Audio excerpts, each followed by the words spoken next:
Number 6 at Doomben Maxi. Time for the late mail. Alberich has been well backed here. Paul, number 4. Heavy betting on him from the inside gate. But I'm with 14, Madame Odette. She's been solid too.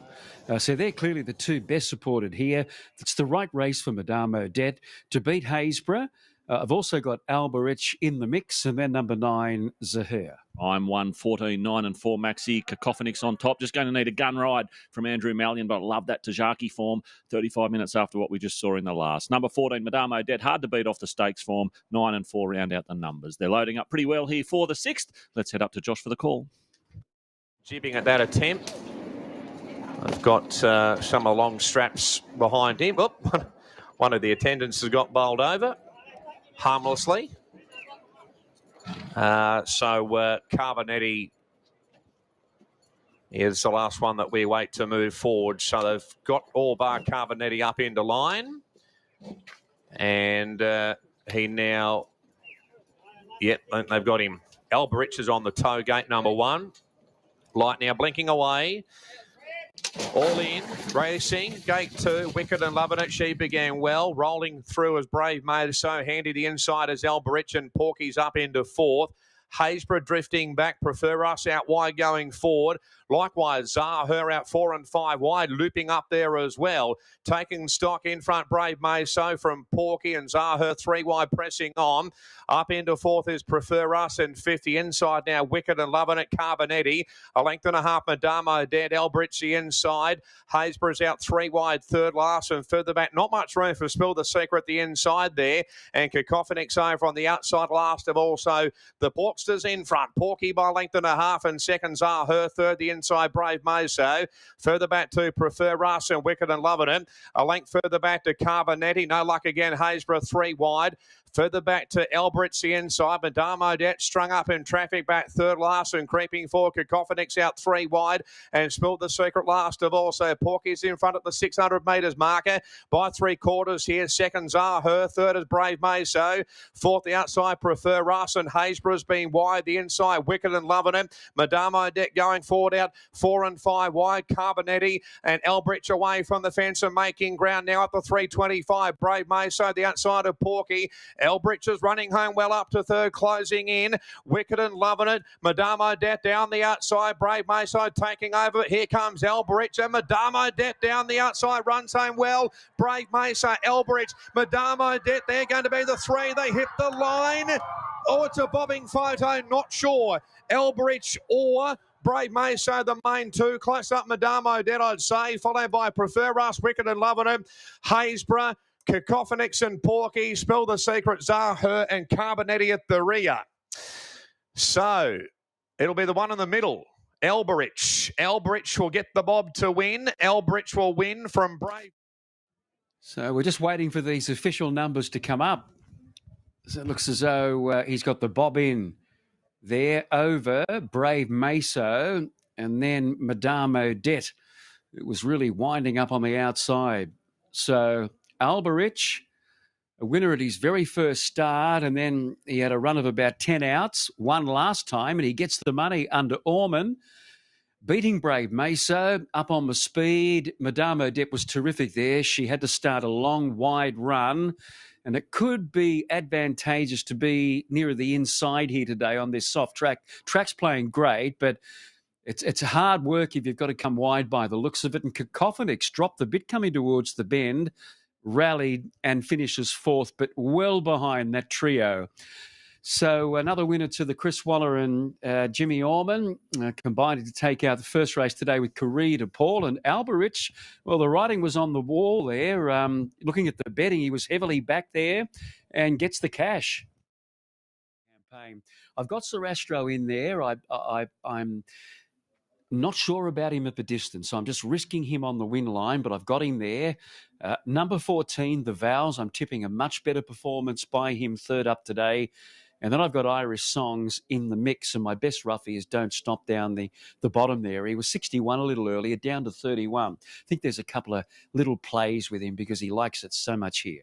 Absolutely, Maxi. Look, I've gone 4-1, 13 and 6. I made Irish Songs the value bet of the day. You could have got, I think, $12 when we did the playbook. It was sort of $10 this morning. Now into 7. So there's been a pretty good go for 4 Irish Songs. Love the parade. He looked fantastic in the yard. Number 1, Scalapini, your top pick. Everything you've said, Maxi, can't knock. Loves a soft track too. He gets perfect conditions first up. 13 Zarastro. Also agree with you. 13.50, some question mark. There's a late market drift off just getting a little bit warm in the parade. Probably crosses and leads and gets control, so that's the big tick, and I've got him in the quaddie. But if he happens to get rolled by something else I've got in the quaddie, that'll be a better result. And number 6, Tumbler Ridge, goes in for 4th. Just blinkers back on today, soft draw, soft ground, expecting some improvement in the market. The market, $11 into $6.50 for Tumbler Ridge.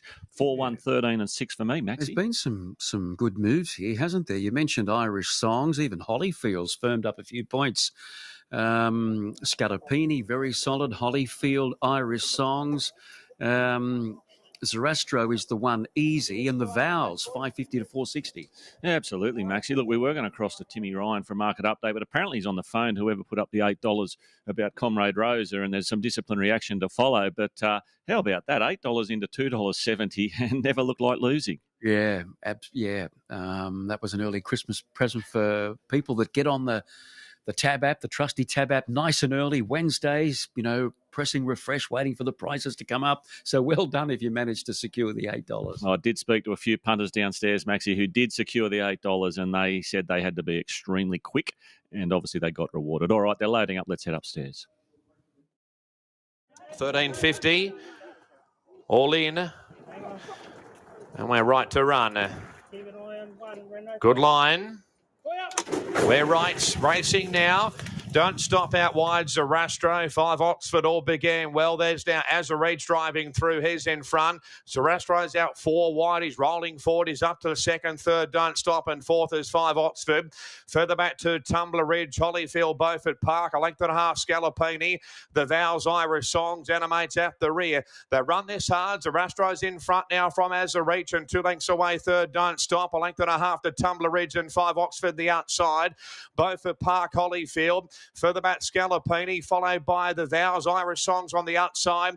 Animate still last of all. So Zarastro's in front by length and a half in seconds. Alberich in 3rd. The outside, Don't Stop. At the 600 metres marker, 4th, the inside, Tumbler Ridge. A length and a half to 5 Oxford. Beaufort Park, followed further back by Holyfield. Scalapini going forward, 4 wide on the track. Animate the next one. Further back near the insiders, the Vowels in 2nd last. Irish Songs at the rear, but Zarastro up the 300 metres marker. 2 lengths in front. Tumbler Ridge runs to 2nd. Alberich is gone. Don't Stop on the outside. Beaufort Park further back, but Zarastro up the 100 metre mark as well. Clear is airborne. Zarastro 4 lengths in front. 2nd, Tumbler Ridge. Don't Stop like the Vowels, but Zarastro. Zarastro's brilliant. 2nd, Tumbler Ridge, and 3rd, Don't Stop. Followed by the Vowels, Beaufort Park.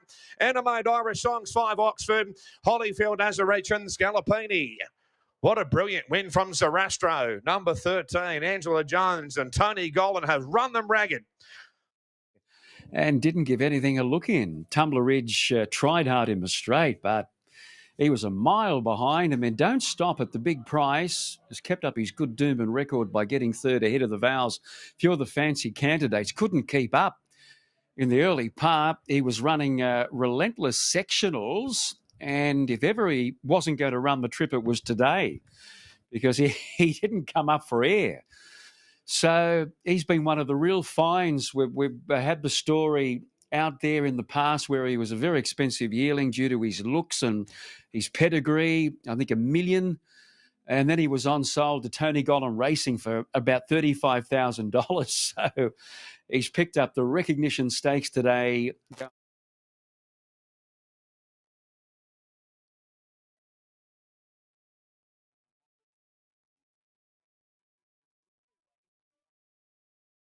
In the market here, Maxi, with number 5, Princess Rainey's. Can you believe she's odds on? No, I can't really. Look, if she had a racing pattern where she puts herself straight there in the first 3 or 4, you'd say, well, yes, because she's got a big booming finish on her, but she just doesn't have the legs to be able to do that. But we have seen her unlucky in the past because of a racing pattern. And if she gets it all go her way. Well, then she's clearly the one that they've all got to beat. But I was sort of banking with Wolf Moon. I had something on him a little earlier in the week, and Tabs sort of first put the markets up, thinking that if she gets held up in the home straight, he might be able to steal a march on her.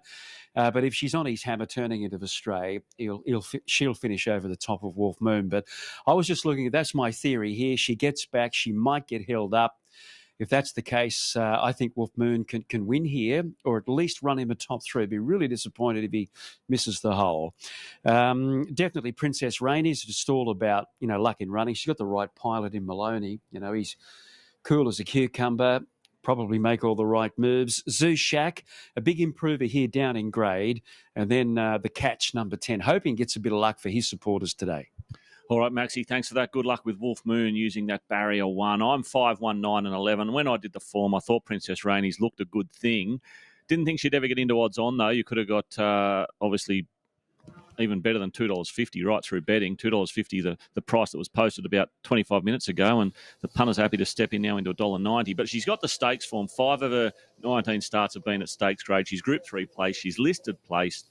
Last preparation, she ran second in the Group 3 Pam O'Neill here behind Frumos over this track and distance. So she just looks perfectly placed in a benchmark 85. But I take on board everything you're saying, Maxie. At $1.85, you want everything in your favour. And she just doesn't have that racing style to perhaps justify the quote. But the way Tony's horses have gone today, she'll probably just come out and win this as well. Number 1, Zushak, I thought was their big improver. Has been easy in betting, but I think they'll be positive today. Go forward with CJ's claim and put him in the race. Give him a chance. Number 9, Wolf Moon from that inside draw. And the 11, Chasing Jackley. I think if you're playing Quanella's trifectas or first fours, this horse could be the one that boosts your dividend because had no luck at all at Ipswich last start and I think should have won and paraded really well. 5, 1, 9 and 11 for me, Maxie. Pretty popular quaddie so far, Paul, and I'm still alive, although I didn't have Zarastro. Well, you got the sub rule, Maxie, so at this stage you'll be thanking that. But no, most punters, I'm sure, still alive after the first 2 legs of the quaddie. Now, usually we'd throw to Tim Ryan at this stage to give us a price update, see what's happening with Princess Rainey's, etc. But he had to leave straight after the last at Kembla because he had to get the train home because they've had an absolute blowout, the Tab today, particularly with Comrade Rosa taking out one of the feature races here today, which was backed off the map and won stylishly. And, of course, Zarastro probably rubbed a bit of salt into the wound with an absolute trouncing in our other listed race about 35 minutes ago. That was a huge win. Yeah, like if you said that he was going to win by 4 or 5 lengths over 13.50 on a Saturday, I probably would have taken you and locked you up and threw the key away. But, well, the punter said that was going to happen. They did. And look, although he was getting a little easy towards the end because he was a bit hot and bothered, but that he was just had lengths on them, didn't he? He ran time at both ends of his race, and Tony Gollan is walking around puffing that chest out as he should be because he's had a big day out, and that's Zarastro. He's something else. All right, let's head upstairs for Josh Fleming to call them home in race 9. Good luck with your bets. Rosa won the Tats Classic. Rousseau will go forward and complete the line. Race number 9, and the clear favourite is Princess Rainey's. Light now turned on, and we're right to run. Racing, Princess Rainey's away okay. Valley of Dreams and Wolf Moon both away well, landing third. The catch and fourth, the inside is Coddle Spirit. Chasing Jackley 3 wide, Zushak 4 wide, both are pressing on. Princess Rainey's now third last outside Black Lock, and Rousseau's gone back to last of all. So Zushak in front now by 2. Second, Chasing Jackley. Third, Wolf Moon. A length and a half, Valley of Dreams, and further back to Coddle Spirit. That's outside the catch. A length and a half to Black Log, and Princess Rainey's now second last over on the outside. A length and a half to Rousseau. Zushak has run this hard at the 1,000 metres marker, led by 3. Second, Chasing Jackley. 3 lengths away, third, Wolf Moon.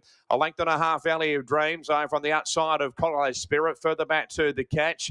Third last is Black Log. Princess Rainey, she's second last over on the outside. Must be about 12 or 13 lengths off the leader. A length and a half to Rousseau. So Zushak up to the 650 in front by 2. Second, Chasing Jackley. 5 lengths away third as they swing down the side, Wolf Moon. Fourth, the outside, Valley of Dreams. The catcher's going forward 3 wide. Shuffle back, Coddle Spirit the rail. Black Log and Princess Rani's making ground out wider. Last of all is Rousseau in the swing around the home turn. Zushak claimed here by Chasing Jackley, still 4 lengths in front. Third, the catch, one from the outside, Princess Rani's. Weaving home as Black Log, Rousseau down the outside. Chasing Jackley just in front. The inside, Zushak. Here's Rousseau down the outside. Black Log coming through. Chasing Jackley just in front, but Rousseau the outside goes to it, gets up. Rousseau's one from either Chasing Jackley or Princess Rani's. Close up, Black Log, Zushak, Wolf Moon. Followed by Colorado Spirit, the catch and Valley of Dreams at the rear. Rousseau, the Puddler's Lament, number 3's one. Rousseau, Jimmy Orman. He was the last horse standing. It was a relentless tempo set by Zushak. He wouldn't come back. And he has been overwhelmed late there. He's ended up running, fifth. But Rousseau, he's been threatening for so long to do this, and he just got the right circumstances. Obviously very fit, a very fast gallop up front, and he's been able to get up and score. For Chris Waller and Jimmy Ormond, I think is that 3 for them today, this combination. We're just waiting for the minors. Chasing Jackley sort of set out after Zushak got the upper hand inside the last 100, but he's just been overwhelmed by Rousseau on the outside. Princess Rainy's coming through, and then Black Log. And Wolf Moon, the gallop was too strong for him. He needed a softer tempo. 11 gets second, and then 5. So 3, 11, 5, 6. Paul after race 9. All right, Maxie, the number's up, 3, 11, 5, 6. And you're right, Rousseau appreciating that solid tempo. Last in the run, can run some good sectionals and reeled them off today to get the cash in the last couple of bounds. The 11, Chasing Jackley, has run a very cheeky race at odds. 5, Princess Rainy's third. And number 6, Black Log in fourth. Lofty, we've had a few chats to you today, and we've said it all day, how well you're turning out these horses for Chris Waller. And Rousseau, probably a horse that's been putting the writing on the wall right through the prep with some good closing splits. Just needed a race to be run to suit, and it pretty much fell into his hands today.